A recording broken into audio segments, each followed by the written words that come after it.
Hello and welcome to this video where we are going to improve your chess pattern recognition.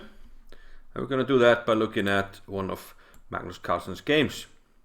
Now this game was played in an online tournament, the so-called Banter Blitz Cup.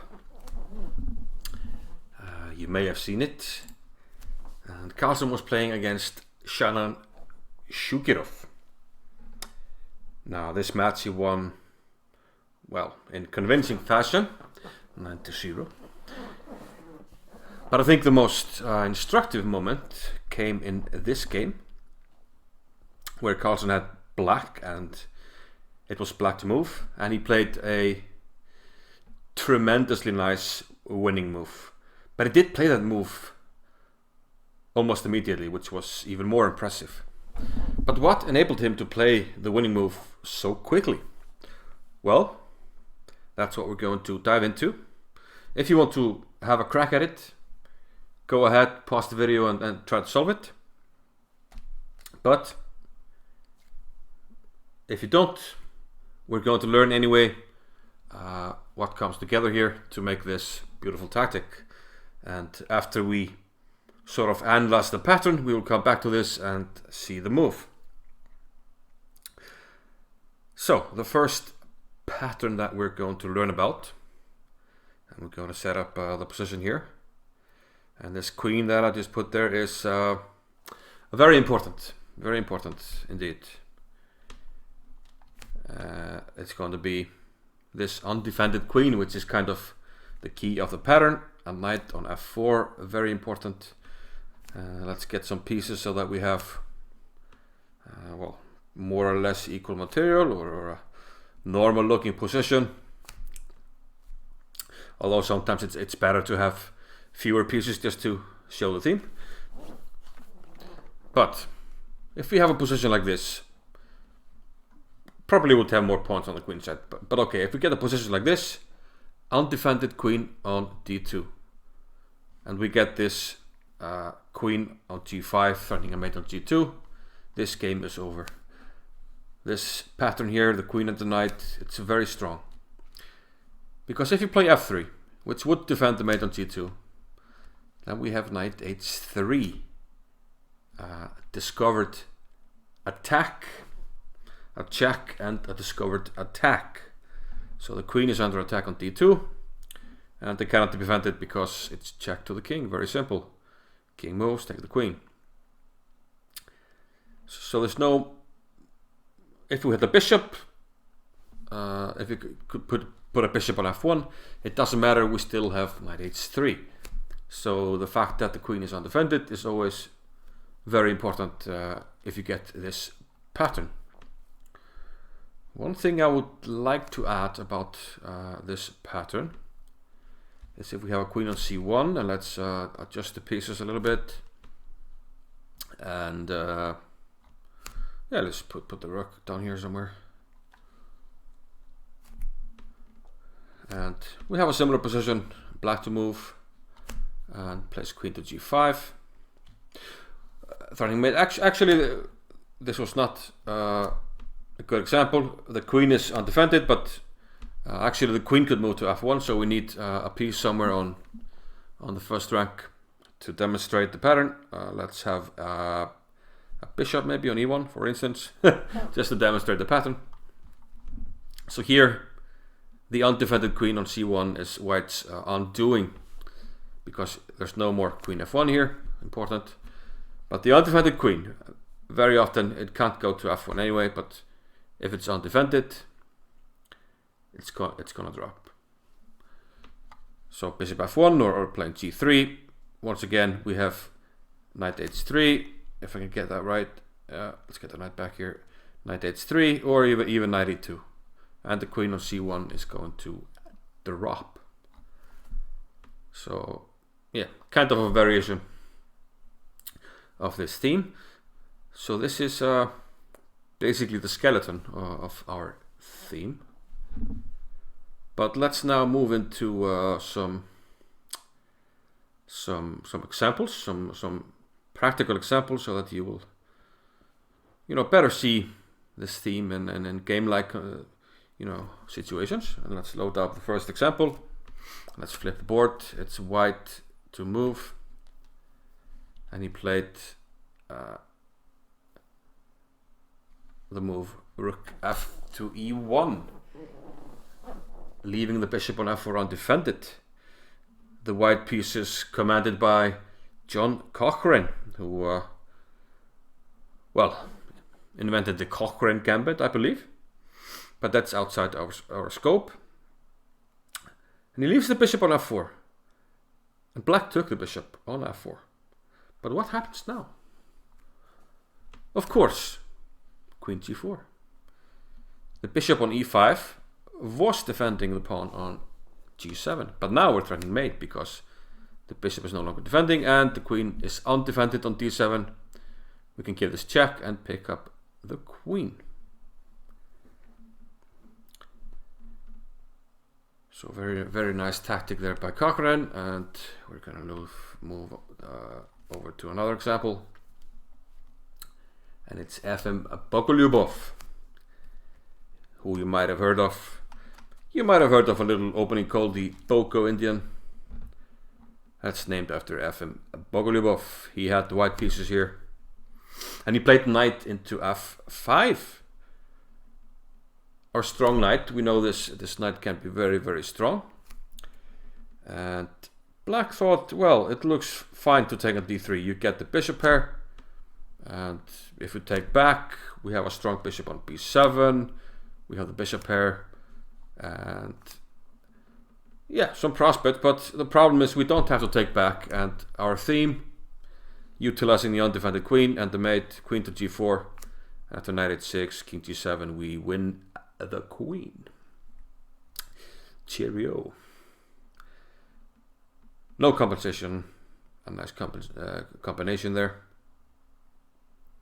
Let's pull up,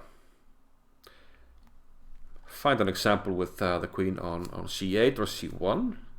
Yeah, I have one right here with the queen on c8. Okay, let's load that. So that's a position from a knight or Sicilian where black castled here. And white is doing better here, took on c8 and played knight f5. And here black sort of went, from the cooking pan into, well, whatever that phrase is. But he disrupted the defense of the queen. The queen is now undefended on c8, so we can play queen g4, threatening g7. Note that there's no bishop f6, the pawn on e5 is covering f6. So queen g4 has the desired double attack on g7 and on the queen, as we see here, knight h6 picking up the queen. So that's our last example of this. Very important theme though. Simple but very effective, very important. And you might often get it like as an in-between move, as in the Bogolyubov game. So very, very important to be alert about these tactical opportunities. Now let's get a simple position. Well, okay, I went a little too far. Let's back off a little bit. Yeah, let's pull it back here, like so, and enter. Yeah, and let's flip the board. And white blundered horribly, as you probably already saw. But the theme that we want to emphasize is this important pin on the f2 pawn on the castled king, bishop on the diagonal. And we can just take on g3 here because the pawn is indeed pinned. This can be very, very sneaky and very important. If you can add a knight here on f4, or a bishop on the long diagonal, or even a pawn on f3, or even on h3, then the mate on g2 is going to be really, really hard to defend with the pawn on f2 pinned. So this, yeah, can be very dangerous. Let's get some examples going. Let's get a quick game by Sandro Marecco, a strong player, a very strong GM. He plays bishop e4 check here. Interesting line, denying the c3 square to the knight, but that's outside our scope. But let's get on with the game. He took on c6, queen h4. Very sharp line here by black. And he's breaking some rules, moving the bishop twice and putting the queen out. But if you know the rules, you can sometimes break them. And here, h5, pushing Harry, kind of caveman attack here. And well, obviously, if white takes, the h file is in black's property. So white played b4 here. But now, the theme at hand, using the pin on f2, queen g3. Great square for the queen, threatening the mate on h2, using the knight. So using the pin, that's kind of our theme. You know, the strength of this pin. Once again, if white takes, we're gonna mate because the e2 square is covered by the queen. No defense there. White tried to postpone here with bishop to f4, but funnily after takes and g3, we kind of renew the pin and we just take again. Demonstrating the power of this pin once again. Now I have another example here. This was, yeah, okay, with a knight threatening a mate on h2, we can use h2. We can also use, like I mentioned earlier, the mate on g2 or g7. And in this game, black just took on d2, white took on f6, and black had some hallucination and played bishop c8, wanting to push the queen on some square, I don't know, hoping after queen d5 to play bishop e6, like this maybe, or if h5 to play g6, but obviously he completely overlooked the pin on the pawn, and the very strong move that white obviously played, queen to g6. So like I said, pawn on f6, knight on f5 or h5, bishop on the open diagonal. The mate on g7 is almost inevitable. It is inevitable. So in this case, the mate on g7 actually is inevitable. So black resigned. A very strong example. I would also like to pull up an example. I think we have an example with a bishop on the long diagonal. And it is right here from a Botvinnik semi-Slav. White just played h4. We're going to flip the board, flip it, and strip it of the defense with rook d8. The queen has to move, but that means that we take away the defense of f3. So now we can use our powerful bishops. The pin on f2, we play queen g3, and our super bishop on b7, French g2, and no way to defend. If bishop f3, we simply take it with a bishop. This is game over. So an example of a bishop working with the queen there to use that pin and deliver the mate. And one final example of this powerful pin, and this is a game that I often look at when I need ideas in the exchange French. A game by Kortsnoy with black. He plays c5, takes on the isolated pawn, knight f6, quick development by black, takes on c5. So now we have this strong bishop, but note also that white has played h3, so the g3 square is quite vulnerable, and that's obviously exactly what's going to happen. Rook e8 and queen d6, eyeing already the g3 square, and after knight d2 the queen jumped in. Bishop takes h3 is threatened. I mean, white seemed to be developing sensibly, but now it all falls apart. Bishop f5 covered h3, but rook e2 threatens f2, and there's not much he can do. After knight d4, Kortsnoy took on d4, and his strong opponent, international master, resigned the game because after g3 we can at least win material with knight takes c2 and knight takes a1 and be up a lot of material. But now we have learned these two important tactical themes. So let us moved back to the game by Magnus Carlsen here. Now, what makes this so beautiful is that these two themes he had to tie together with kind of the third tactical theme, which is overload. When you have your opponent has one piece that's doing two jobs, if you can strip him of one, then he could be in trouble.